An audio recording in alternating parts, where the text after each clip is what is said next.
La rencontre d'aujourd'hui est exceptionnelle à plus d'un titre. Mon invitée est une femme débordante d'énergie, au sourire éclatant et à la bonne humeur contagieuse. J'ai le plaisir de retrouver Madame Joséphine Frantzen, ambassadrice des Pays-Bas en Tunisie. Ancienne journaliste, elle a gardé un goût prononcé pour les échanges vrais et les récits personnels. Et je vous le dis tout de suite, cette rencontre s'annonce sans protocole.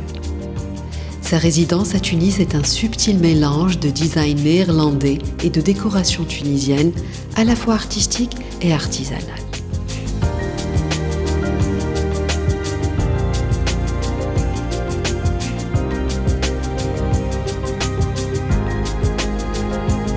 Joséphine me montre fièrement des tableaux représentant des mosquées de Djerba.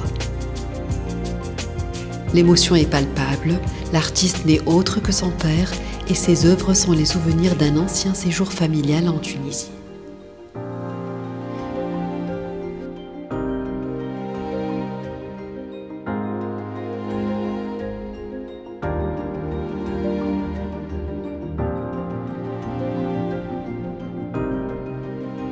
Ce lustre ancien témoigne à lui seul de l'histoire de la résidence et de celle de la Tunisie. Il est là depuis des générations. À l'extérieur, le charme opère tout autant. Une fontaine, des bougainvilliers, des poissons et même des tortues.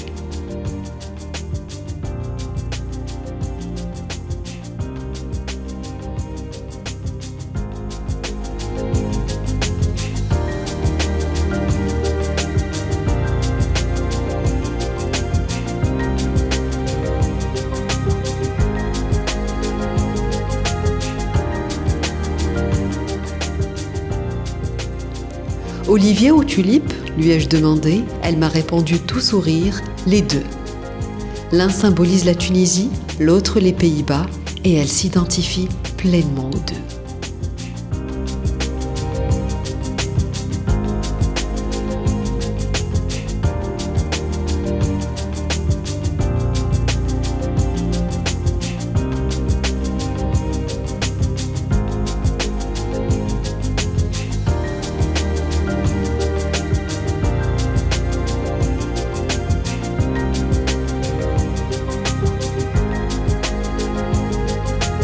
Sous le regard de l'autoportrait de Nardus s'ouvre l'une des interviews les plus spontanées et les plus authentiques. Madame Joséphine Frantzen, ambassadrice des Pays-Bas en Tunisie, bonjour. Bonjour, chère Abir, bienvenue à la résidence des Pays-Bas, la Villa Mona. Merci beaucoup, justement, merci de nous recevoir aujourd'hui chez vous, ici, à votre résidence, qui a une longue histoire derrière, c'est ça? Voilà. Tout à fait, tout à fait. Cette résidence est une résidence qui a été construite en 1947. Et la première propriétaire était la nièce du président Bourguiba, qui lui-même vivait juste au-dessus dans ce qui est actuellement la résidence de l'ambassadeur de Belgique. Voilà, oui, tout à fait. D'accord. Donc c'est un lieu qui est chargé d'histoire aussi. On remarque ça au niveau de l'architecture, au niveau de la décoration, mais il y a eu quelques changements entre-temps. Comment ça se passe? Alors il y a eu peu de changements jusqu'à il y a quelques années. La résidence est en effet vraiment construite dans le style architectural tunisien de l'époque. C'est un mélange entre le moderne et quand même beaucoup de touches tunisiennes ou traditionnelles, avec des carrelages, des vitres qui sont clairement... le fer forgé aussi, je vois un petit peu les fenêtres et les persiennes. Tout à fait, tout à fait. Et qui fait qu'elle est en fait très très agréable, très belle. Nous sommes installés ici dans les années 80 et nous l'avons laissée telle quelle. Et il y a quelques années, nous avons fait une grande rénovation. Et c'est là où, plus qu'auparavant, la touche tunisienne, qui n'est pas une touche, mais qui est vraiment le tunisien de la résidence, s'est mariée à une touche pour le coup néerlandaise, avec l'architecture tunisienne qui maintenant se marie avec un design qui est entièrement néerlandais à l'intérieur au niveau des meubles et de la décoration. D'accord, justement, donc je repère quelques tableaux tunisiens, quelques objets d'artisanat, voilà, tout à fait. Et avec le design néerlandais. Donc comment se passe? C'est un mélange qui est vraiment délicieux, agréable agréable à voir, à regarder. Donc je vois quelques tableaux de Djerba. Il y a une histoire derrière. Ah, il y a une histoire derrière. Oui. Alors, je vais commencer par le commencement, puisque la première fois que j'ai mis les pieds en Tunisie, j'avais 12 ans. Et c'est mon père qui m'a amené en Tunisie. Mon père est architecte et aime beaucoup faire des aquarelles. Et nous sommes allés à Djerba. D'accord. Et dans tous ces voyages, mon père faisait toujours des peintures, des aquarelles de bâtiments. Et il aime énormément les lignes pures.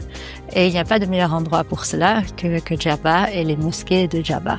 Donc j'ai ici deux aquarelles de mon père qu'il a dessinées au début des années 90 à Djerba. D'accord, donc il y a de beaux souvenirs ici, il y a un héritage, mais aussi de beaux souvenirs personnels. Tout à fait. Voilà. Donc vous êtes ici à peu près 2 ans, parce que je vérifiais pas plus tard qu'hier soir, notre dernière entrevue enregistrée date de juin 2024, et donc là ça fait une année. Ça fait un an. Voilà, Ouais. Une année pile, voilà exactement. Et entre-temps, il y a eu beaucoup de choses qui ont changé en Tunisie, aux Pays-Bas, mais aussi dans le monde. Tout à fait. Donc, quelles sont les priorités actuelles dans les relations bilatérales entre les Pays-Bas et la Tunisie, selon vous ? Alors, je suis arrivée au mois d'août 2022, donc j'approche des 3 ans en Tunisie. Et en effet, beaucoup de choses se sont passées. Depuis que je suis arrivée, au niveau des relations bilatérales, je pense qu'il y a eu énormément de travail qui a été fait sur l'intensification des relations. Il y a beaucoup de visites, à commencer par évidemment notre Premier ministre qui est venu dans le cadre du Team Europe dans l'été 2023 et qui faisait partie du Team Europe qui est venu avec Madame von der Leyen et Madame Meloni, mais qui, lors de ces 2 visites, a très clairement souligné l'importance que nous attachons aux relations avec la Tunisie et au souhait d'intensification des relations.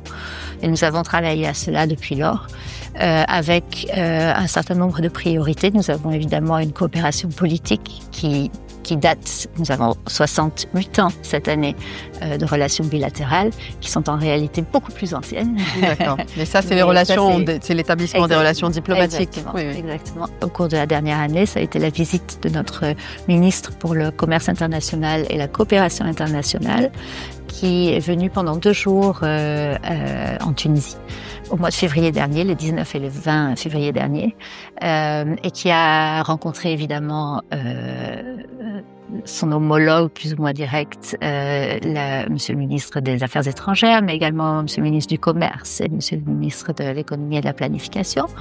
Et elle a évidemment rendu visite à un certain nombre de projets financés par les Pays-Bas, notamment au niveau de l'emploi, de la création d'emplois pour les jeunes. Et elle a rendu visite, entre autres, à une très belle entreprise qui a reçu un financement néerlandais par le biais de la Banque mondiale, qui est à Toucaber, l'entreprise Ben Ismail qui fait de l'huile d'olive délicieuse. Donc elle a été très marquée et très positivement marquée par ce qu'elle a vu.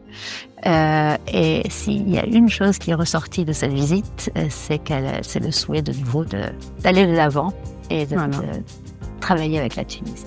Toutes les relations politiques qui sont très importantes et qui sont au cœur de notre relation, mais nous travaillons énormément également sur le côté économique, tout ce qui est commerce, et nous travaillons énormément sur un programme de coopération qui a divers axes.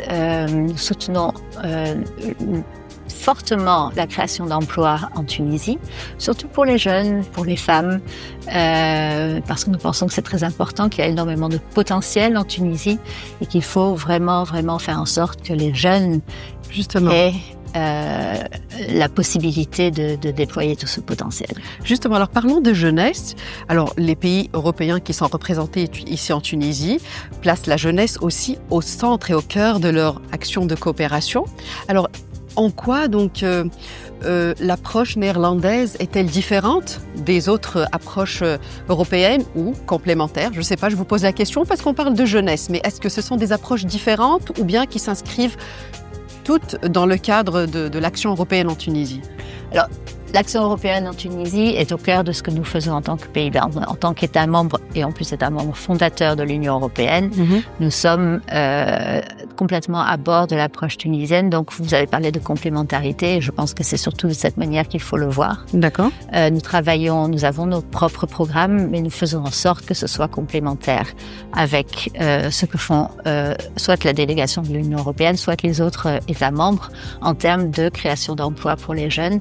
Ce qui est très important pour nous et qui est quand même typique de l'approche néerlandaise, parce que nous pensons que nous avons une valeur ajoutée, c'est le travail que nous faisons dans le secteur agriculture, le secteur agro-food, en essayant de travailler avec les jeunes, de leur offrir des opportunités, de créer leurs propres entreprises à toute petite échelle, en essayant de leur donner des formations qui leur permettent de mieux développer ces petites entreprises, en permettant également de faciliter l'accès aux terres agricoles, parce que c'est une problématique très importante en Tunisie pour les jeunes agriculteurs qui veulent se lancer. C'est très difficile d'acquérir des terres pour lancer les projets. D'accord. Donc nous avons divers aspects sur lesquels nous travaillons, mais c'est vrai que s'il y a une particularité néerlandaise, c'est bien celle-là, c'est le secteur agricole. D'accord, donc tout ce qui est green aussi, tout ce qui est... Absolument, innovation, puisque nous avons notre agriculture et notre système agricole est très innovateur, et nous sommes... dans un partage d'expérience. Absolument. Donc nous organisons également des échanges, nous avons une mission commerciale qui s'est rendue en Tunisie il y a 1 an. Avec des entreprises, mais également des instituts de recherche dans le secteur agricole qui sont très innovateurs et qui ont échangé avec surtout des jeunes dans le secteur agricole. D'accord, mais je pense qu'il y a en fait une autre spécificité aussi au niveau de vos programmes qui sont destinés à la jeunesse. Oui, c'est vrai. Alors, il y a quelques années déjà, nous avons, en tant que Pays-Bas, travaillé à une stratégie pour la jeunesse en souhaitant vraiment inclure les jeunes dans tout ce que nous faisons, parce que nous sommes convaincus que les jeunes, où que ce soit à travers le monde, sont le futur de la planète, sont le futur de leur pays. Tout à fait. Donc, au niveau de la programmation, et nous le faisons toujours en Tunisie, nous essayons d'impliquer les jeunes eux-mêmes. Quelles sont leurs idées? Comment voient-ils la mise en œuvre d'un certain projet? Comment pensent-ils qu'un projet peut marcher? On les implique dans la réflexion, on les implique dans la mise en œuvre, on les implique directement parce qu'ils font leur choix eux-mêmes. Et c'est, en ce qui nous concerne, la meilleure manière de garantir que les projets marchent. C'est pas des programmes imposés, c'est les jeunes qui participent en fait. Eux-mêmes et qui pensent qu'est-ce qui serait bon pour nous, de quelle manière est-ce qu'il faut que l'on construise un projet pour que ça marche. Et on sent vraiment l'empreinte de la culture locale. Absolument, c'est ça le but, je pense. Pour que ce soit efficace. Tout à fait. Et ce qui est très important, évidemment, c'est d'être continuellement en contact avec les jeunes. Moi, j'essaie, quand je vais sur le terrain, j'essaie le plus possible de rencontrer les jeunes, d'entendre leurs histoires, de les écouter, d'échanger avec eux, répondre à leurs questions, parce qu'ils sont toujours très curieux aussi. Et ça nourrit également la réflexion sur comment intervenir dans ce secteur de la création d'emplois, mais dans le travail que l'on fait avec les jeunes. Il y a un élément qui est toujours très important, c'est le sport. Parce que la majorité des jeunes sont soit sportifs eux-mêmes, soit adorent regarder le sport. Et ça crée toujours aussi un lien. Donc voilà, nous essayons de les inclure le plus possible. D'accord. Je pense qu'il y a une belle synergie parce qu'à regarder les photos que vous partagez sur la page de l'ambassade avec les jeunes, je pense que le courant passe très bien et il y a une belle énergie qui se dégage des deux côtés et puis ça crée des synergies. En grande majorité, ce sont toujours des jeunes très enthousiastes et ça fait plaisir. Ça fait tellement plaisir à voir. C'est pour ça que je suis tellement convaincue qu'il y a un potentiel énorme en Tunisie. Alors, vous avez parlé de missions commerciales et de commerce, donc... De quoi sont composés donc nos échanges en fait commerciaux Alors il y a je pense trois grands secteurs dans lesquels nous sommes actifs en termes de commerce. C'est le secteur agricole, également le secteur du textile. D'accord. Il y a pas mal de petites ou moins petites entreprises néerlandaises dans le secteur du Vous avez le textile. nombre à peu près? Alors, on nous parle et je dois avouer qu'il faut faire attention avec ce genre de chiffres, mais on nous parle d'à peu près 95, 97 entreprises néerlandaises actives en Tunisie. Mais je fais un peu attention avec ce chiffre. Il y en a certaines qui sont vraiment grandes et il y a également de toutes petites entreprises. Mais donc, c'est l'agriculture, le textile et tout de même également le secteur des TIC. Quelques entreprises néerlandaises, et nous souhaitons développer et faire grandir le nombre, ont décidé d'installer une partie de leurs activités ici en Tunisie pour utiliser justement les normes potentielles de la jeunesse tunisienne qui est très bien formée et qui permet aux entreprises TIC, surtout des back-office, mais pas uniquement, de travailler depuis la Tunisie. La raison pour laquelle les Pays-Bas sont tellement présents dans le secteur du textile, ça remonte aux années 70, lorsque la Tunisie a ouvert ses portes aux investissements et aux investisseurs étrangers, et où toute une branche du secteur textile néerlandais qui était très développée à l'époque aux Pays-Bas, surtout dans le sud du pays, a décidé de venir s'installer en Tunisie. Et il y a eu beaucoup d'entrepreneurs néerlandais qui sont venus s'installer et certains d'entre eux sont toujours là. D'accord. Ça, je ne le savais pas. Ça, c'est une information dans l'historique. Nous avons tout un groupe de Néerlandais qui sont toujours présents en Tunisie, qui sont ici depuis 40, 50 ans et actifs dans le secteur du textile autour de Bizerte et vers Sousse. Et qui sont toujours très énergiques et très heureux de contribuer de cette manière, et très franchement aussi complètement insérés dans la société tunisienne, mais contribuent fortement. Et si on veut parler, on parlait de création d'emplois tout à l'heure, mais il y a les programmes de création d'emplois, mais il y a également la valeur ajoutée des entreprises néerlandaises en termes de création d'emplois. Et je pense que si on peut parler d'un chiffre, c'est toujours très difficile de donner des chiffres exacts, mais dans la totalité des entreprises néerlandaises actives en Tunisie, on peut à peu près parler je pense, de 14-15 000 emplois créés en Tunisie par les entreprises néerlandaises.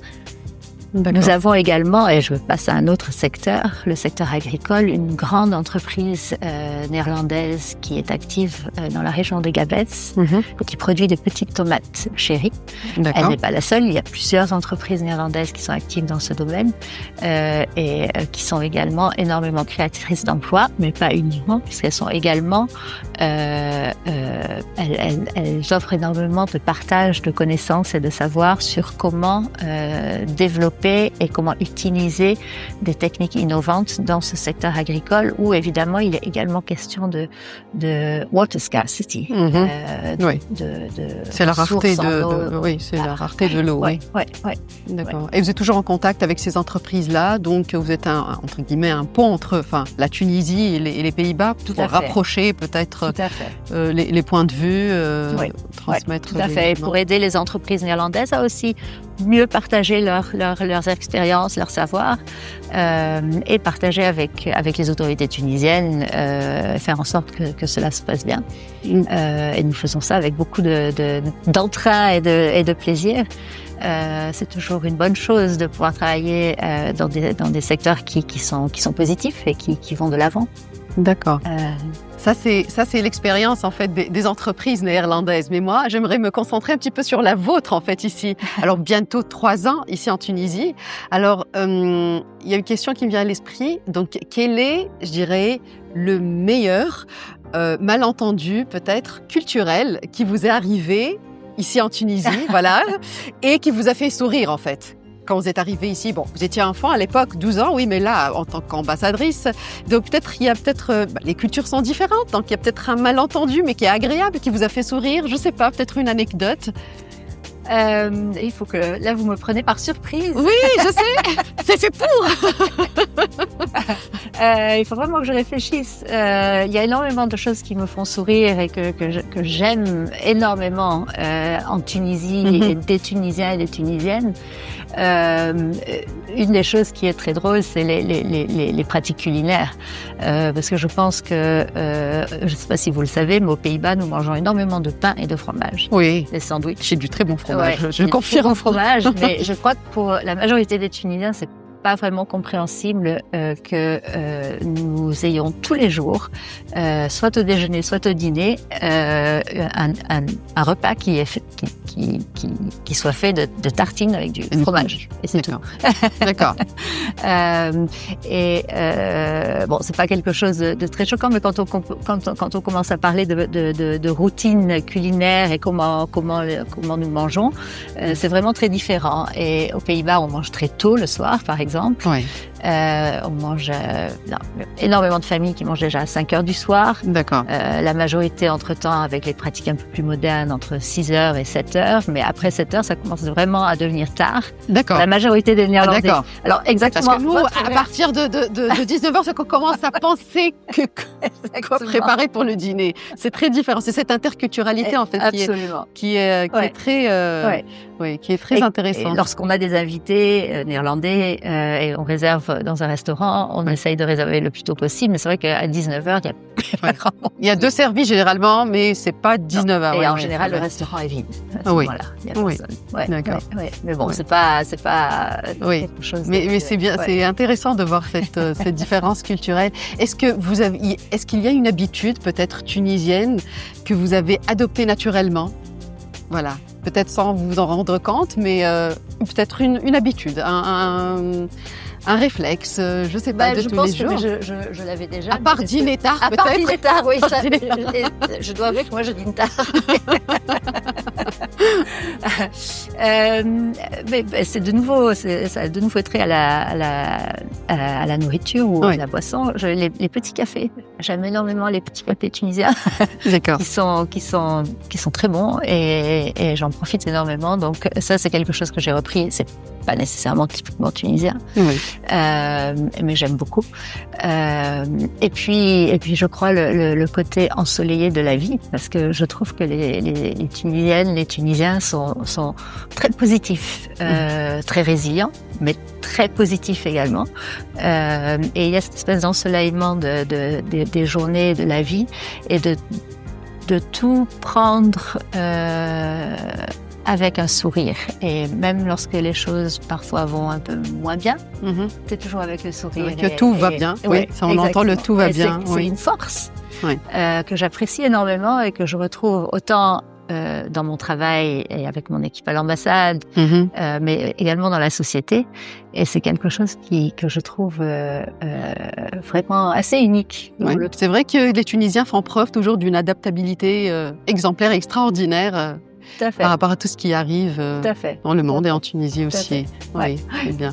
Alors, vous avez parlé de Tunisie. Si je vous demandais de décrire peut-être la Tunisie à un diplomate, à un ambassadeur, enfin comme vous peut-être, mais qui n'a jamais mis les pieds ici. Alors, en utilisant, je dirais, l'essence. Alors, la Tunisie peut-être en une image. La Tunisie en une image, moi je dirais c'est un pays très très coloré. C'est un pays très méditerranéen. Et quand on dit méditerranéen, on dit soleil, on dit jaune, on dit des odeurs de nature qui sont très présentes. Peut-être pas. Vous n'avez pas parlé d'orange, mais vous n'avez pas parlé de la couleur orange. La vôtre. C'est la nôtre. Mais on la retrouve dans les agrumes. C'est vrai, nous en avons dans le jardin. Oui. Mais c'est vrai que quand je pense à la Tunisie, si je parle d'une couleur, je pense au jaune, au rouge du drapeau évidemment, mais le jaune, c'est vraiment l'ensoleillement, la légèreté quelque part. La Tunisie est un pays tellement divers au niveau culturel, au niveau des personnes, au niveau des traditions, au niveau de la nature.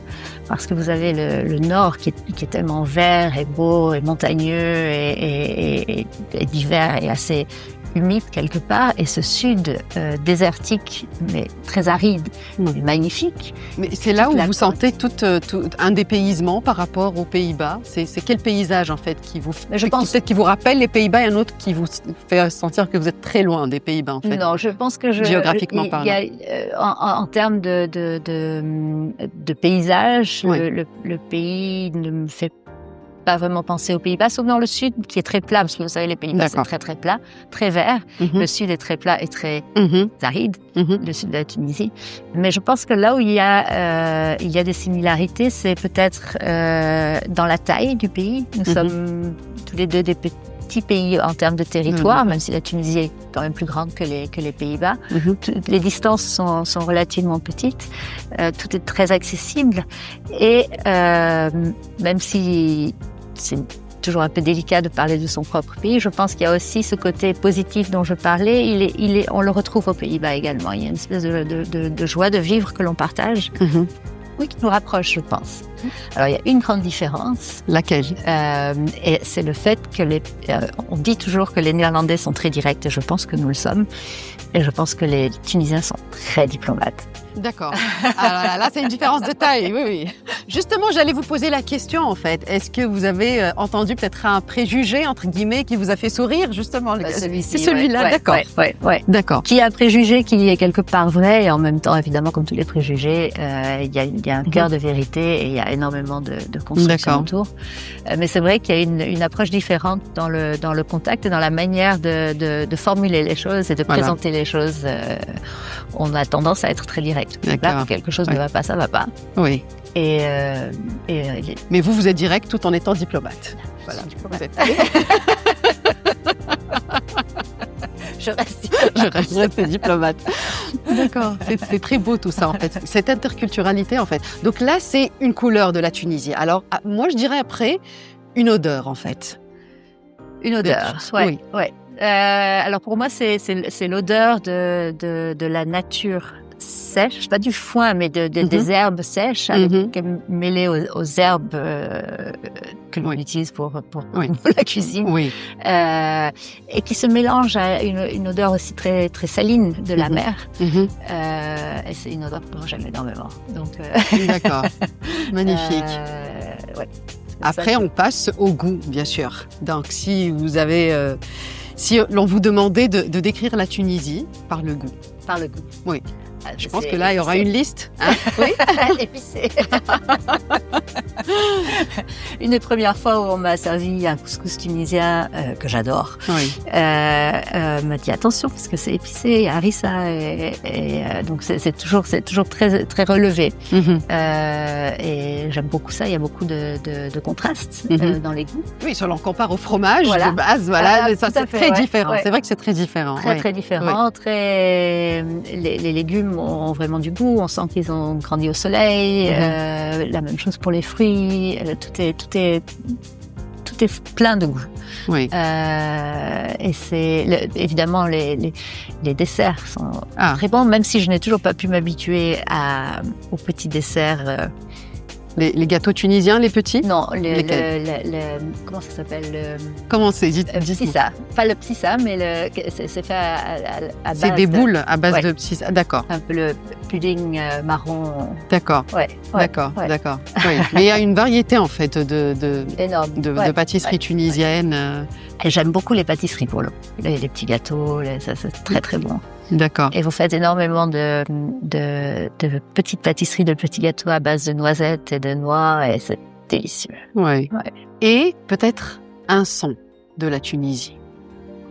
Alors, quel son, peut-être, un autre jour dans le monde, vous rappellerait peut-être la Tunisie? Les muezzins. C'est évident. Alors, nous avons une mosquée pas très loin ici.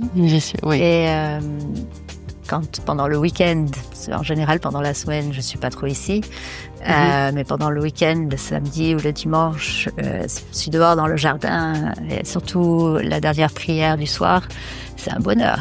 Et c'est un son qui calme, c'est reposant, qui fait du bien, et que j'aime énormément, et qui va me manquer terriblement. Une certaine sérénité. Oui, tout à fait.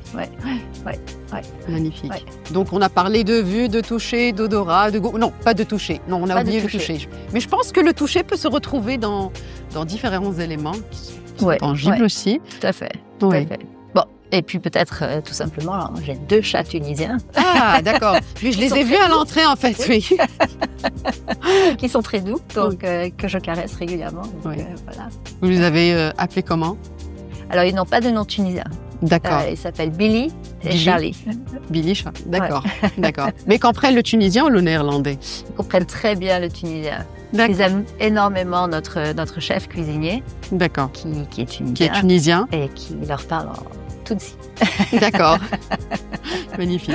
Les ambassadeurs et les ambassadrices, quand ils quittent la Tunisie, ils n'auront pas vraiment le lien avec le pays. Hein, on porte une part de cette Tunisie.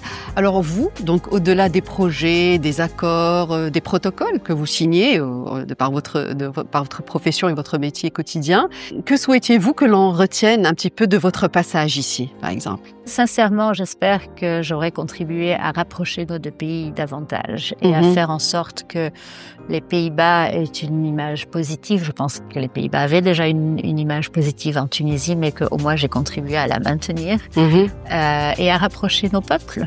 Je pense que ça, c'est au cœur du travail que nous faisons.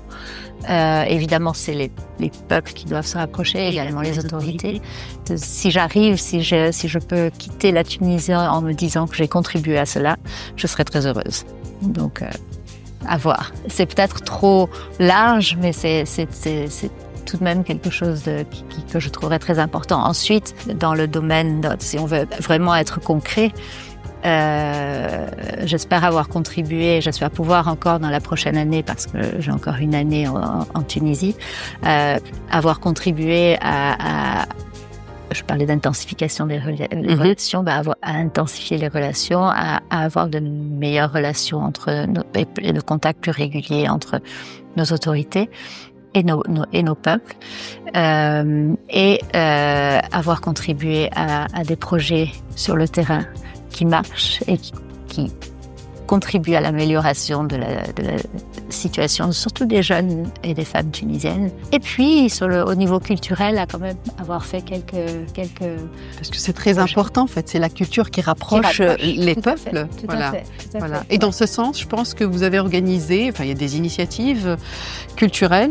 Alors, je pense que si on regarde sur la dernière année, le plus important a été l'exposition de World Press Photo que nous avons organisée au mois de novembre, qui a été, je pense, un succès, et qui est une exposition importante, et surtout dans le cadre, dans le contexte mondial géopolitique actuel. Ce sont des photos de presse. C'est le World Press Photo, un concours pour des photojournalistes sur toute une variété de thèmes qui récompense les plus belles photos qui ont été faites pendant l'année précédente, de la politique, mais également du changement climatique, des questions sociales. Il y a énormément de thèmes différents. Et au mois de novembre, pour l'année 2024, évidemment, qui a été très marquée par les événements à Gaza, la photo gagnante a été une très, très, très belle photo qui a été prise à Gaza. C'était quand même quelque chose de très spécial de pouvoir présenter cette photo et toutes les autres, mais celle-ci particulièrement au public tunisien. Merci pour votre sincérité, pour votre bienveillance et pour cet échange franc. Merci beaucoup d'être venu. Ça a été un plaisir d'échanger avec vous et j'espère vous revoir bientôt.